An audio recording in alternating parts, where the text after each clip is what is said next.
नमस्कार। देखिए, भारत की जो क्रिमिनल जस्टिस सिस्टम है ना, वो एक बहुत बड़े बदलाव से गुजर रही है। जो पुराना क्रिमिनल प्रोसीजर कोड था, उसकी जगह अब आ गया है भारतीय नागरिक सुरक्षा संहिता, यानी BNSS 2023।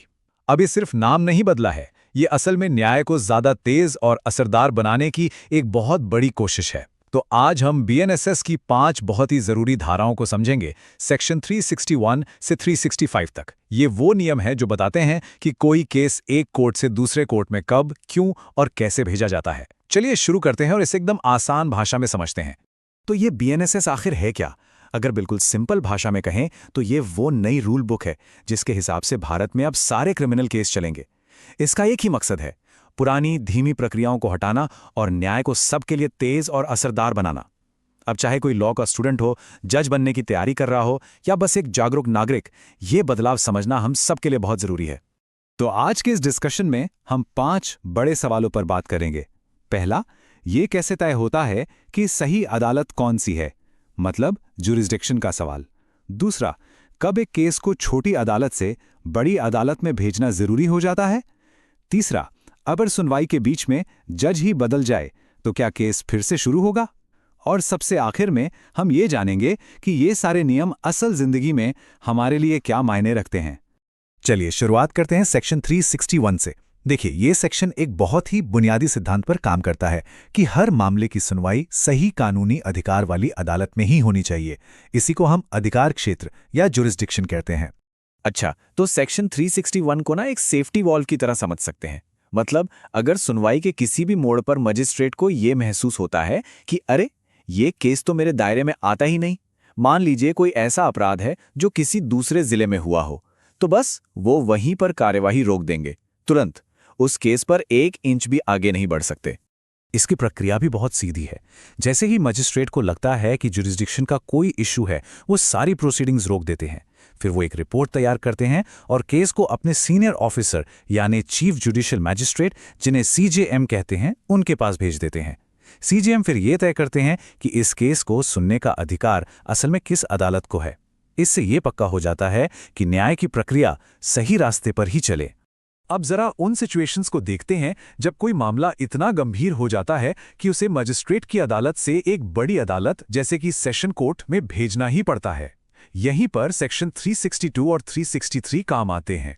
सेक्शन 362 बिल्कुल क्रिस्टल क्लियर है। अगर सुनवाई के बीच लेकिन फैसला आने से पहले मजिस्ट्रेट को यह एहसास हो जाए कि अपराध तो बहुत ज्यादा संगीन है, जैसे हत्या या डकैती का मामला, और इसकी सुनवाई एक बड़ी अदालत यानी सेशन कोर्ट में होनी चाहिए, तो वो फौरन केस को वहां ट्रांसफर कर देंगे। अब आते हैं सेक्शन 363 पर। यह सेक्शन खास तौर पर आदतन अपराधियों यानी जो बार बार जुर्म करते हैं, उन पर फोकस करता है। सोचिए, अगर कोई व्यक्ति पहले ही एक गंभीर अपराध के लिए 3 साल या उससे ज्यादा की सजा काट चुका हो और वो फिर से वैसा ही कोई बड़ा अपराध कर दे, तो ये सेक्शन पक्का करता है कि इसका केस सीधे एक बड़ी अदालत में जाए जो उसे और भी सख्त सजा दे सके। तो सेक्शन 363 को लागू करने के लिए इन सभी शर्तों का पूरा होना जरूरी है। ये एक चेकलिस्ट की तरह है, समझ लीजिए। इससे ये सुनिश्चित हो जाता है कि जो लोग बार बार गंभीर अपराध करते हैं, उन्हें कानून की पूरी सख्ती का सामना करना पड़े। चलिए अब आगे बढ़ते हैं सेक्शन 364 की तरफ। ये सेक्शन उस स्थिति को संभालता है जब मजिस्ट्रेट आरोपी को दोषी तो पाते हैं, लेकिन उन्हें लगता है कि इस अपराध के लिए जो सजा मिलनी चाहिए, वो सजा देने की पावर उनके पास है ही नहीं। तो सवाल ये उठता है कि ऐसे में क्या होगा? क्या आरोपी को कम सजा मिलेगी सिर्फ इसलिए कि मजिस्ट्रेट के पास ज्यादा सजा देने की पावर नहीं है? जी नहीं, बिल्कुल नहीं। यहीं पर सेक्शन 364 एक बहुत ही जरूरी भूमिका निभाता है। तो प्रक्रिया ये है, मजिस्ट्रेट अपनी राय रिकॉर्ड करते हैं कि आरोपी दोषी है और उससे सख्त सजा मिलनी ही चाहिए। फिर वो आरोपी के साथ साथ पूरा केस अपने सीनियर यानी CJM को फॉरवर्ड कर देते हैं। CJM, क्योंकि वो एक सीनियर मजिस्ट्रेट हैं, उनके पास ज्यादा गंभीर सजा देने की शक्ति होती है। वो पूरे मामले को फिर से देखते हैं और फिर कानून के हिसाब से सही सजा सुनाते हैं। अब हम आते हैं अपने आखिरी प्रावधान पर, सेक्शन 365। ये एक बहुत ही प्रैक्टिकल प्रॉब्लम का सॉल्यूशन है जो अदालतों में अक्सर देखने को मिलती है, जब किसी केस के बीच में ही जज या मजिस्ट्रेट का या तो ट्रांसफर हो जाए या वो रिटायर हो जाए। ये सेक्शन हमारी न्याय व्यवस्था में लगने वाले समय को बचाने के लिए एक गेम चेंजर है। सच में इसका सीधा सा मतलब यह है कि जो नए जज आए हैं उन्हें पूरा केस जीरो से शुरू करने की कोई ज़रूरत नहीं है। वो कार्यवाही को ठीक वहीं से आगे बढ़ा सकते हैं जहां पिछले जज ने छोड़ा था। पहले से रिकॉर्ड हुए सारे सबूत और गवाहियां वैसे ही वैलिड रहती हैं। जरा सोचिए, अगर ये नियम ना होता तो क्या होता? हर बार जज बदलने पर पूरा का पूरा केस फिर से शुरू करना पड़ता, गवाहों को बार बार बुलाया जाता, पीड़ितों को फिर से वही सब झेलना पड़ता और अदालतों का कितना कीमती समय बर्बाद होता।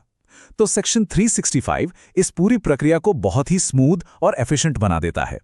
तो हमने इन सेक्शंस को समझ तो लिया, लेकिन असल जिंदगी में इनकी क्या अहमियत है? चलिए अब ये देखते हैं कि ये कानून के छात्रों के लिए, जुडिशरी के एस्पिरेंट्स के लिए और हम जैसे आम नागरिकों के लिए इतने जरूरी क्यों हैं। सबसे पहले बात करते हैं लॉ स्टूडेंट्स की। उनके लिए जानकारी इतनी जरूरी क्यों है? देखिए, लॉ स्टूडेंट्स के लिए तो ये सेक्शंस क्रिमिनल प्रोसीजर का एबीसी हैं, एकदम बुनियाद। इनको समझे बिना ये समझना नामुमकिन है कि कोई केस कोर्ट में एक स्टेज से दूसरे स्टेज तक कैसे बढ़ता है। चाहे एग्जाम्स हो या मूट कोर्ट की बहस, ये नॉलेज अदालतों के कामकाज को गहराई से समझने में बहुत मदद करती है। अब बात करते हैं उन लोगों की जो जज बनने का सपना देख रहे हैं और उसकी तैयारी कर रहे हैं। उनके लिए ये कितना महत्वपूर्ण है। एग्जाम्स में इनसे सीधे सीधे सवाल पूछे जा सकते हैं, जैसे सेक्शन 363 लागू होने की क्या क्या शर्तें हैं, या सेक्शन 364 के तहत सीजेएम की क्या पावर्स हैं। इन सेक्शंस की गहरी समझ आपको बाकियों से यकीनन आगे रखेगी। और आखिर में ये हम सभी के लिए क्यों जरूरी है, भले ही हमारा कानून से कोई सीधा लेना देना ना हो। देखिए, जब हमें ये कानून पता होता है ना, तो पूरी जुडिशियल प्रोसेस में हमारा भरोसा बढ़ता है। हमें समझ आता है कि अच्छा, हमारा केस अगर एक कोर्ट से दूसरे कोर्ट में जा रहा है तो उसके पीछे एक वजह है, एक कानून है। ये जानकारी हमें मजबूत बनाती है और पूरे सिस्टम में एक तरह की पारदर्शिता लाती है। तो कुल मिलाकर कहें तो ये पांचों सेक्शंस हमारे जस्टिस सिस्टम के लिए गार्ड रेल्स की तरह हैं।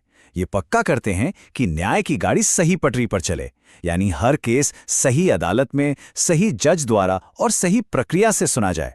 और यही एक निष्पक्ष और कुशल न्याय की नींव है। हमेशा याद रखिए, कानून का ज्ञान ही सबसे बड़ी ताकत है। ये समझना कि हमारा न्याय तंत्र कैसे काम करता है, हम सभी को एक बेहतर और जागरूक नागरिक बनाता है। जाहिर है, ये सारी जानकारी केवल शैक्षिक उद्देश्यों के लिए है।